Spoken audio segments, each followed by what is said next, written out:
केजरीवाल अपनी रणनीति चुनाव के प्रति अपनाते आए हैं। वो रणनीति इस बार उन्होंने बदल दी। दोबारा से अपने बिजली के बिल फ्री चाहिए, हमें वोट दीजिए तब आपका फ्री बिजली का बिल आएगा। सौदा कर रही हैं। स्लम पे आपने क्या गिव एंड टेक की पॉलिसी चला दी है। कुछ सीटों पर जो चयनित उन्होंने कुछ चेहरों को किया है। मनीष सिसोदिया जी आज वो अपनी जगह छोड़कर जंगपुरा क्यों भाग रहे हैं? जवाब देना जनता को। आज आपकी पार्टी में पैसा नहीं है, लोगों से पैसा खींच खींच के नई नई टिकटें बेच दी। क्या सोचते हो आप जीतेंगे? सॉरी टू से केजरीवाल जी, अब तो आप वापस जाने वाले हैं। दिल्ली में अब आपकी जरूरत नहीं। नमस्कार, बहुत बहुत स्वागत है आप सभी का हमारे चैनल पॉलिटिकल अड्डा में और मैं हूं आपके साथ शिवानी मांगवानी। तो इस वक्त मैं मौजूद हूं दिल्ली के मॉडल टाउन इलाके में, जहां मेरे साथ मौजूद हैं सीमा गुप्ता जी, जो कि पूर्व निगम पार्षद हैं इस इलाके की। तो उनसे हम बात करेंगे विधानसभा चुनाव को लेकर कि अगर वो यहाँ से चुनाव जीतती हैं या लड़ती हैं तो क्या वो जनता के लिए बदलाव करेंगी, और साथ ही मौजूदा सरकार के काम में कहाँ कहाँ कमियाँ उनको देखने को मिली हैं। इन सब मुद्दों पर आइए उनसे चर्चा करते हैं। मैम, सबसे पहले तो आपका बहुत बहुत स्वागत है हमारे चैनल। धन्यवाद मैम, मेरा सबसे पहला सवाल आपसे यही रहेगा कि मॉडल टाउन की सबसे बड़ी वो समस्या क्या है जो उजागर अभी तक नहीं हो पाई है? देखिए, सबसे बड़ी समस्या है सीवर की लाइनें। आज जगह जगह पर सीवर की लाइनें जो 25 साल पुरानी डली हुई हैं वो ही आज तक चल रही हैं। टाउन प्लानिंग के तहत सारा नक्शा बदल चुका। पहले 1.5 मंजिल घर हुआ करते थे, आज 4-4 मंजिल घर है, लेकिन सीवर लाइन वही है। उसको आपने फंड में तो दिखाया कि हमने कितने करोड़ों का फंड इस विधानसभा पे लगाया, लेकिन कहाँ है? जहाँ पर 8 इंच का पाइप डलना चाहिए वहाँ 4 इंच की पाइप आप बार बार डाल देते हैं, तो वो क्या काम करेगी? कुछ भी नहीं काम करेगी। जहाँ बहाव ले जाने के लिए 8 इंच का पाइप चाहिए, वहाँ पे उसका बिल्कुल आधा इंच आप लगा दोगे और कागजों में पूरा 8 इंच का पैसा दिखाओगे, तो ये घोटाला नहीं है तो क्या है? और जनता त्राही त्राही कर रही है, सामने दिखता है। आज बारिश आ जाए तो सारे नाले भरे रहते हैं, सड़कों में जाम लग जाता है, पानी का बहाव ऐसा होता है कि कश्ती चलाकर आपको पार करना पड़ता है। तो सारी चीज़ें इतना खराब है कि जनता त्राही त्राही करने पे उतर चुकी है। उन्हें कोई फ्री का सुविधा नहीं मिल रही है। फ्री सुविधा के नाम पर आप जो बोलते हो कि जी हमने बिजली फ्री कर दी, तो बिजली तो आपके घर की बिजली नहीं है, वो प्राइवेट है। तो प्राइवेट वाले तो पैसा ले लेंगे, तो आप पागल बना रहे हैं जनता को। आप पैसा उन्हीं की जेब से निकालकर जितने भी पॉश एरिया में उनको आप ये कहते हो 200 यूनिट आप फ्री है, उसके ऊपर आप इस्तेमाल करोगे तो आपके पास बिल आएंगे। तो 200 यूनिट तो आपको पता है कि वो पॉश एरिया में 200 यूनिट तो आम बात है, 800 यूनिट तक तो उसका जाएगा ही जाएगा। तो आप जो उनकी 200 यूनिट का जो प्रचंडा फैला रहे हैं, वो 200 यूनिट आप उनसे छीन के स्लम में फ्री दिखाते हैं। और आज हालत ये है कि वो 200 यूनिट भी जो आप स्लम में देने का दावा देते हैं, वहाँ भी आप बिजली के बिल भेज रहे हैं। और आज आतिशी जी, आपकी जो सीएम बनी हुई, सो कॉल्ड सीएम बनी हुई हैं, वो ये कहती हैं कि जी अगर दिल्ली की जनता को केजरीवाल दोबारा चाहिए, दोबारा से अपने बिजली के बिल फ्री चाहिए, तो आप इसको फ्री कर दीजिए, आप हमें वोट दीजिए तब आपका फ्री बिजली का बिल आएगा। तो आप क्या यहाँ पर सौदा कर रही हैं? स्लम पे आपने क्या गिव एंड टेक की पॉलिसी चला दी है कि हम आपको बिजली फ्री नहीं देंगे, हमने आपको बिजली के बिल दे दिए, अगर आप दोबारा अब हमारे को वोट दोगे तो हम आपको फ्री देंगे। ये कौन सी राजनीति हुई आतिशी जी? हम इससे बिल्कुल बायकॉट करते हैं। आज भारतीय जनता पार्टी आने वाले समय में जब विधानसभा में अपनी पार्टी का परचम फहराएगी तो वो भी सब कुछ फ्री देगी, लेकिन स्वाभिमान और अभिमान के साथ देगी। हर जगह पर सोलर प्लांट्स लगेंगे, सूरज की गर्मी से जो ऊर्जा आपको मिलेगी, प्राकृतिक दृष्टि से आपको बिजली मिलेगी, उसी से आपके बिजली के बिल कम आएंगे। और जहाँ तक बात है, इन्होंने कहा कि जी हम महिलाओं को फ्री बसों की सवारी कराते हैं, तो ऐसा नहीं करें आतिशी जी। आज अगर महिलाओं को फ्री देती हैं तो बच्चे कहाँ जाएंगे, बुजुर्ग कहाँ जाएंगे? खाली महिलाओं के लिए प्रचंडा फैलाकर आप क्या दिखाना चाहती हैं? महिलाओं के साथ आप क्या दुर्व्यवहार करना चाहती हैं? जगह जगह रेप केसेस हो रहे हैं। आपने कहा था कि महिलाओं के लिए अगर बस में फ्री सवारी मिलेगी तो वहाँ पर एक फ्री महिला कंडक्टर भी होगी। कहाँ है जी? और आज जितने भी मार्शल कंडक्टर्स रखे गए थे उन सबको आपने सैलरी फ्री कर दिया, आपने सबको हटा दिया कि हमारे पास सैलरी नहीं है देने को। तो आप कहाँ की फ्री की राजनीति कर रही हैं? क्यों लोगों को बगला रही हैं? मैं सिर्फ इतना पूछना चाहती हूँ दिल्ली की सरकार से।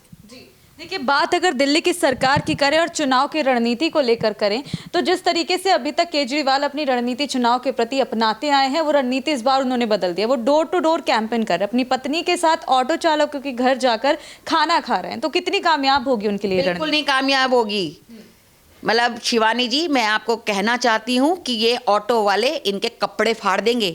ऑटो वालों के यहाँ पर ये जो प्रचंडा कर रहे हैं ना जी, जाके वैसे तो भारतीय जनता पार्टी वालों को कह रहे हैं कि जी आप झुग्गी में प्रवास कर रहे हो, तो आप टूरिज्म चला रहे हैं, तो आप क्या कर रहे हैं? आपको पता है कि सारे ऑटो वाले आपसे नाराज हैं, इसलिए आज आप ऑटो वालों के अपनी पत्नी के साथ इमोशनल ब्लैकमेल करते हुए उनके यहाँ खाना खाने चले गए, क्योंकि ऑटो वालों का आपने रोजगार खत्म कर दिया। जगह जगह आपने ई रिक्शा चला दी, आपने चांदनी चौक में ऑटो वालों को जगह से बाहर खदेड़ दिया। आपने महिलाओं के लिए फ्री बसें चलाकर जो बेवकूफ़ बनाने का काम किया है, वो तो आपने बेवकूफ़ तो बनाया, साथ में आपने सारे ऑटो वालों का रोजगार छीन लिया। तो आप कैसे सोच सकते हैं कि एक दिन बेवकूफ़ बनाकर आप किसी ऑटो वाले के घर खाना खाएंगे तो आपको सारी दिल्ली के ऑटो वाले माफ कर देंगे? नहीं करेंगे। तो ये कहीं ना कहीं पश्चाताप करने की कोशिश कर रहे हैं केजरीवाल। बिल्कुल कर रहे हैं जी। आज आप देख लीजिए, 20-21 सीटें इन्होंने अनाउंस करी, क्या दिखाकर अनाउंस की? अगर आज जहाँ पे मनीष सिसोदिया जी इनकी पार्टी के दूसरे नंबर के सिपाही हैं, आज वो अपनी जगह छोड़कर जंगपुरा क्यों भाग रहे हैं? जवाब देना जनता को। आज अपनी जवाबदेही से भाग रहे हैं, तो इसका मतलब दिल में चोर है। आपने इतने लोगों की, अपने लोगों की टिकटें काट के, जो जीते हुए कैंडिडेट हैं, जिन्होंने आपकी पार्टी का आधार बनाया, उनकी आपने टिकटें काट कर, आज आपकी पार्टी में पैसा नहीं है, लोगों से पैसा खींच खींच के नई नई टिकटें बेच दी। क्या सोचते हो आप जीतेंगे? हारेंगे जी, बिल्कुल हारेंगे। देखिए, जिस तरीके से आपने कहा कि कुछ सीटों पर जो चयनित उन्होंने कुछ चेहरों को किया है, तो कितना उनके लिए सही साबित होगा? क्या रणनीति उन्होंने इस बार अपनाई है? ये सब हारेंगे जी, सब हारेंगे। लिख लीजिए, इस बार भारतीय जनता पार्टी 55 सीटों पर जीतकर दिल्ली में अपनी सरकार बनाने जा रही है। और केजरीवाल जी जितना मर्जी अपने आप को साक्षात बना लें, अपने आप को ईमानदार का चोला पहनकर अपनी पत्नी के साथ इमोशनल बेवकूफ़ बना लें, उनकी कोई हथकंडे काम नहीं आने वाले। चलिए, देखिए, जैसे आपने बात की कि बीजेपी आने वाली है, बीजेपी जीतेगी, तो अगर बीजेपी जीत जाती है दिल्ली में, तो क्या तस्वीर जनता को देखने को मिलेगी दिल्ली की? देखिए, बीजेपी दिल्ली के अंदर जीतती है तो सबसे पहले राशन और अपने बुजुर्गों के लिए आयुष्मान विभाग की, जो हमारे मोदी जी की, आदरणीय मोदी जी की योजना है, आयुष विभाग से जो आयुष्मान योजना है वो सभी को मिलेगी, जिसमें कि 5 लाख रुपए का बीमा बुजुर्गों को, गरीबों को फ्री मिलेगा अपने स्वास्थ्य को ठीक करने के लिए। दूसरा, राशन, जो आज एक गरीब आदमी की सबसे पहली ज़रूरत है, राशन। वो क्या कमाता है? 10,000 रुपये महीना कमाता है, और 10,000 रुपये में से वो यही सोचता है कि मुझे राशन अगर फ्री मिल जाए, बिजली मुझे फ्री मिल जाए, पानी मुझे फ्री मिल जाए, तो मैं अपना जीवन अच्छे से व्यतीत कर सकता हूँ, अपने बच्चों को और जगह पर लालन पोषण कर सकता हूँ। तो इसी क्षेत्र के अंदर गरीबों की, जनता की पुकार सुनते हुए भारतीय जनता पार्टी अपना कदम बढ़ाएगी।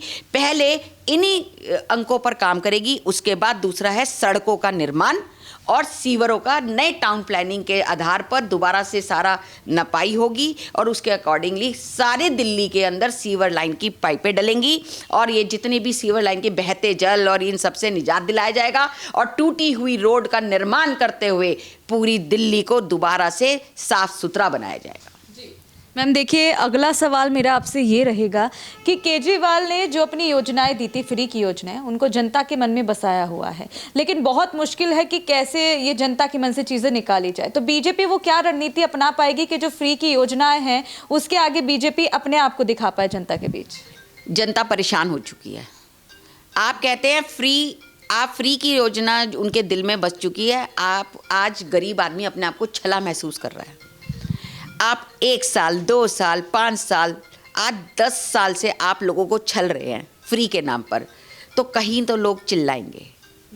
पहले इन्होंने ऑड इवन के नाम पर, सेल्फ डिफेंस के नाम पर बहुत सारी नौकरियां दी, आज सारी नौकरियां वापस ले ली। कहाँ हैं युवा जो नौकरी कर रहे थे? सब अपने घर में बैठे हैं। तो वो जो 10 साल में उन्होंने खेल खेला, अब वो खेल नहीं चल रहा है। सॉरी टू से केजरीवाल जी, अब तो आप वापस जाने वाले हैं दिल्ली में, अब आपकी जरूरत नहीं है। हाँ, तो इस बार झाड़ू से सफाया होने वाला है। झाड़ू पड़ने वाली है, झाड़ू अपनी ही झाड़ू से अपनी ही पार्टी को झाड़ू मारने वाली है। मैम अगर और साथ ही आखिरी और अगले सवाल की तरफ रुक करें तो अगर आप ही को लेकर हम बात करें, अगर आप जीत जाती हैं, आपको टिकट मिलता है, तो आप क्या कुछ करेंगी यहाँ की जनता के लिए? देखिए, अगर पार्टी मुझे मौका देगी और मैं जीतती हूँ यहाँ से, तो मैं अपने सांसद के साथ, परवीन खंडेलवाल जी जो चांदनी चौक लोकसभा के सांसद हैं, मैं अपने सांसद के साथ कदम से कदम मिलाकर जनता की भरपूर सेवा करूँगी। जो यहाँ पर सबसे बड़ी समस्या है, टूटी हुई सड़कें और बहता पानी, सीवर भरे हुए, कूड़ा के ढेर, इनके ऊपर मैं ज़रूर काम करूँगी। सेकेंडली जो डेवलपमेंट के काम हैं वो सेकंड फेज़ का काम होगा, फर्स्ट फेज़ का काम टोटली और टोटली यही होगा। चलिए मैम, बहुत बहुत शुक्रिया और हमारी शुभकामनाएं रहेंगी कि आपको टिकट मिले और आप यहाँ से जीतें ताकि जो जनता है उनका उद्धार हो सके। तो मैम थी हमारे साथ सीमा यादव जी जिनसे हमने बात करी, तो मैम थी हमारे साथ सीमा गुप्ता जी जिनसे हमने बात करी और उन यहाँ की जो मेन समस्या है उसको लेकर भी बात की, और अगर वो जीत जाती हैं वो क्या उद्धार करेंगी जनता के लिए, वो सब कुछ हमने जाना। तो आप उनकी बातों से कितना सहमत है कमेंट बॉक्स में ज़रूर बताइएगा। तो इस वीडियो में बस इतना ही।